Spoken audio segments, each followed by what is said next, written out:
से कुछ साल पहले जब उत्तराखंड का निर्माण हुआ था, तब दावा किया गया था कि उत्तराखंड आने वाले समय में सिंगापुर बन जाएगा।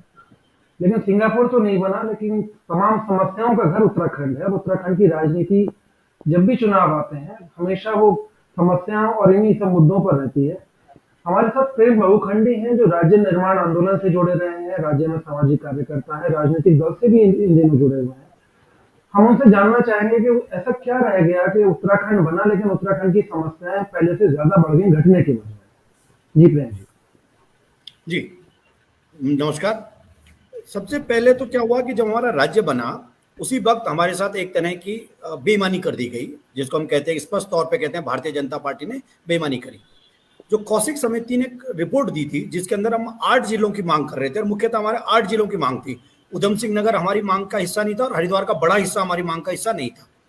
हम जिन जिलों की बात कर रहे थे वो पर्वतीय जिले थे, और हद से हद हम ये हल्द्वानी इसके आसपास का कुछ इलाका मांग रहे थे, और हम हर की पैड़ी तक का हिस्सा मांग रहे थे। उसके अलावा हमारे मांग नहीं थी। तो जब राज्य बना, वो ये इस तरह से डिजाइन किया गया कि हमारे साथ एक बड़ा हिस्सा निचले क्षेत्रों का जुड़ गया, जो जिसको हम कहेंगे गैर पर्वतीय क्षेत्र जुड़ गए। भौगोलिक स्तर पर मैं बात कर रहा हूँ।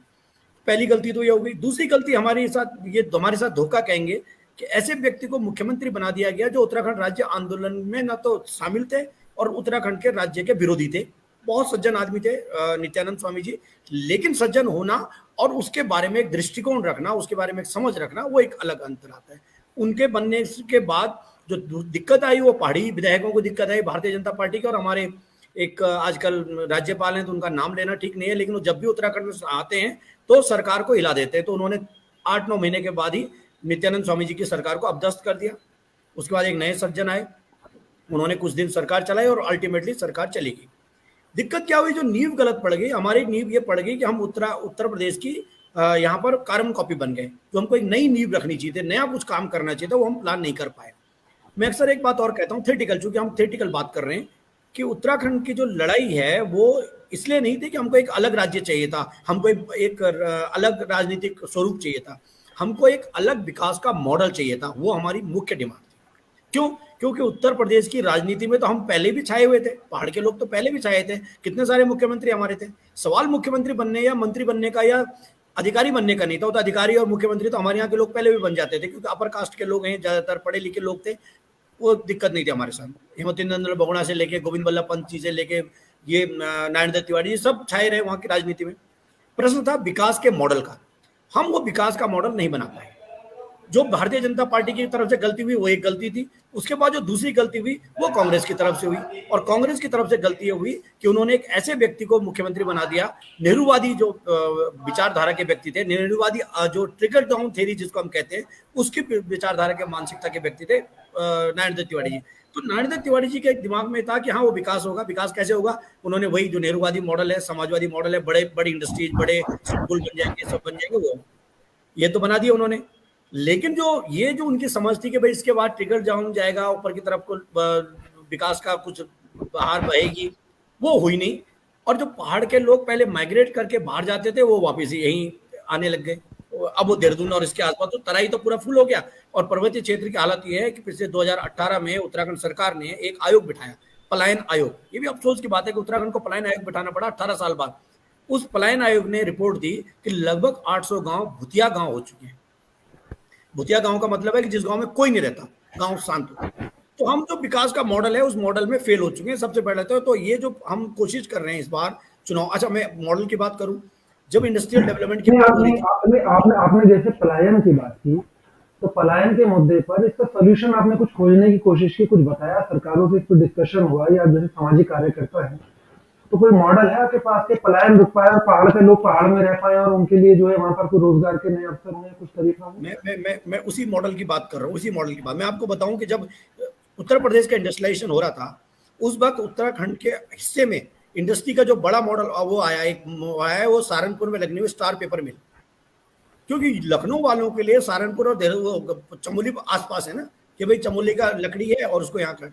हम ये कह रहे हैं कि नितांत पर्वतीय क्षेत्र में छोटी इंडस्ट्री लगनी चाहिए। पहाड़ के लोग छोटे होते हैं, हाइट भी छोटी होती है, हमारे यहाँ खेत भी छोटे होते हैं, हमारे यहाँ जानवर भी छोटा होता है, तो हमारा मॉडल भी छोटा होगा। मॉडल बड़ा नहीं हो सकता हमारे पास बड़ी जगह नहीं। हमको कहेंगे कि बड़ा कोई 5 स्टार होटल बना दो, हमारे पास उसकी जगह नहीं है, हमारे को कुटीर उद्योग। तो जो सर्वोदय मॉडल है जिसकी हम बात करते हैं, छोटी इंडस्ट्रीज की बात है, स्किल डेवलपमेंट की बात है, वो हमसे छीन लिया गया। वो हमारी एक डिमांड है कि मॉडल पे हमको चर्चा करनी। इस बार हम मॉडल पे चर्चा कर रहे हैं कि क्या, जैसे मैं आपको एक उदाहरण दूं, हमारे यहाँ आंचल डेयरी बनी है, जो कि आपकी उत्तर प्रदेश की जो डेयरी है उसके मॉडल को डुप्लीकेट कर दिया गया।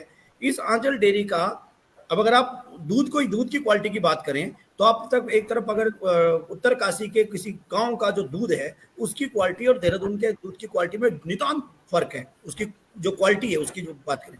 लेकिन क्वांटिटी की बात करें तो देहरादून की भैंस अगर 20 किलो दूध देती है तो पहाड़ की आधा किलो देती है। गाय 1 किलो दूध देती होगी, बद्री गाय बहुत बेहतरीन कर दो 1 किलो देगी। हम उस दूध को आज तक समझ नहीं आया कि हम देहरादून की दूध की क्वालिटी के साथ क्यों मैच करके बेच रहे हैं। हमें तो उसको एक अलग रेट पे बेचना चाहिए, क्योंकि ऑर्गेनिक है, जड़ी बूटी खाई हुई गाय है, चढ़ती हुई गाय है, विटामिन डी मिल रहा है। हम उस मॉडल में फेल हो चुके हैं। हम उस मॉडल को क्रिएट करने की इस बार कोशिश कर रहे हैं कि रोजगार तब रुकेगा जब हम पर्वतीय क्षेत्र के अंदर छोटी इंडस्ट्रीज लगाएंगे। हम पर्वतीय क्षेत्र के अंदर जो हमारा जड़ी बूटियां क्यों आनी चाहिए देहरादून में, क्यों आनी चाहिए सिडकुल में, उनका वहीं क्यों नहीं, पहले तो फुल प्रोसेसिंग होनी चाहिए, तो प्राइमरी प्रोसेसिंग तो होनी चाहिए। हमारे पास दुनिया के अंदर बहुत सारे मॉडल हैं। इटली के अंदर एक पार्क है, उस पार्क है नेशनल पार्क। उस नेशनल पार्क के अंदर जिस दिन वो नेशनल पार्क बनता है उस दिन उसके अंदर 600 लोगों को रोजगार दिया जाता है। उन्होंने कहा कि जो गांव के अंदर कोर जोन के अंदर है उनको कहा कि आप अपने घर छोड़ दो और आपके घरों को हम जो है म्यूजियम बना देंगे और आप इन म्यूजियम में नौकरी करोगे। जो उसके बाहर के बफर जोन के लोग हैं उनको कहा कि तुम यहाँ पे नाइट स्टे टाइप के कुछ बनाओ। जिन लोगों को कोई काम नहीं था उनको रोजगार दे दिया, कोई फॉरेस्ट गार्ड बना दिया, XYZ करा दिया।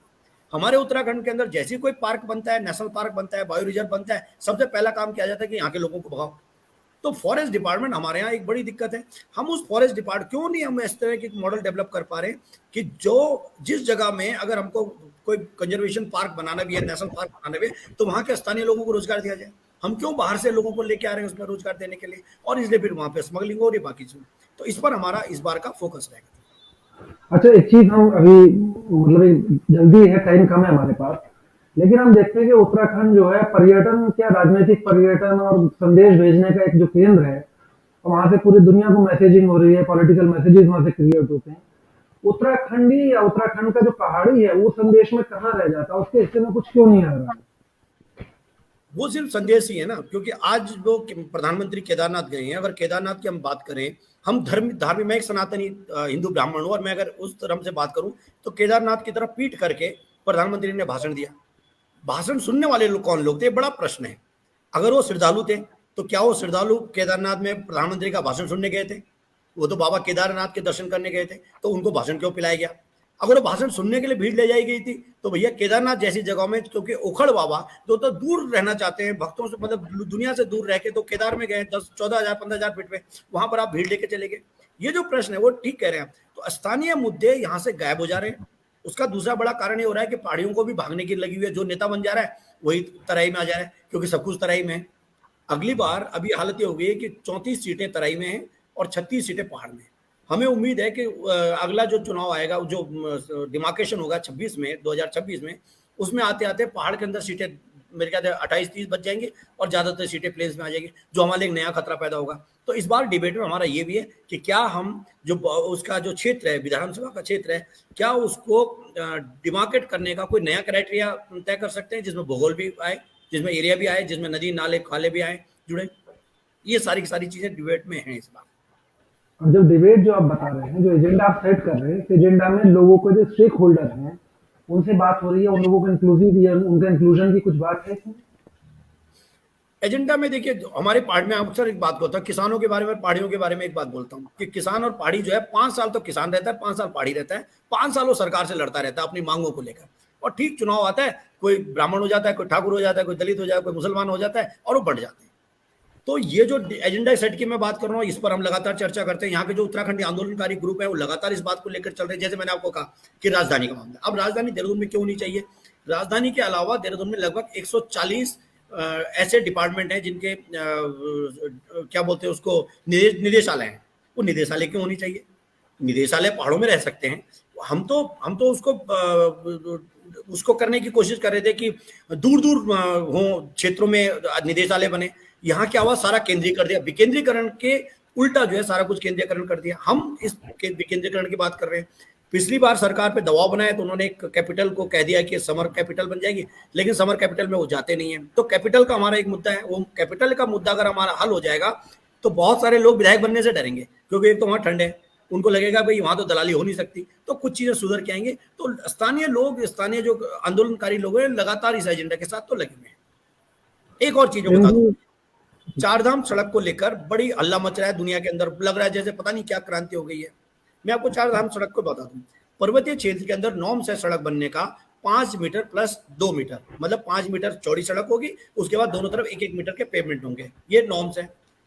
सरकार ने क्या किया, यहाँ 12 मीटर यानी 10 मीटर की चौड़ी सड़क, उसके बाद दोनों तरफ 1-1 मीटर के पेवमेंट, डीएलपीएस बोलते हैं इसको, double lane pavement shoulder, 12 metre बना दी। 12 मीटर बनाने में क्या है, इन्होंने 75 से लेके 90 डिग्री पे खड़े पहाड़ काट दिए, जिसकी वजह से लगातार लैंडस्लाइड हो रही है।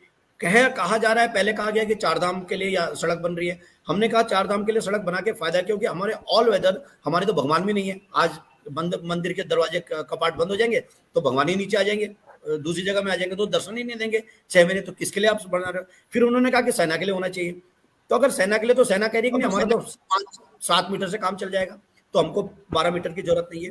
कहने के कंफ्यूजन है। और जो आप मैसेजिंग की बात करें, मैसेजिंग के साथ साथ करप्शन, उत्तराखंड एक करप्शन का बहुत बड़ा अड्डा बन गया है।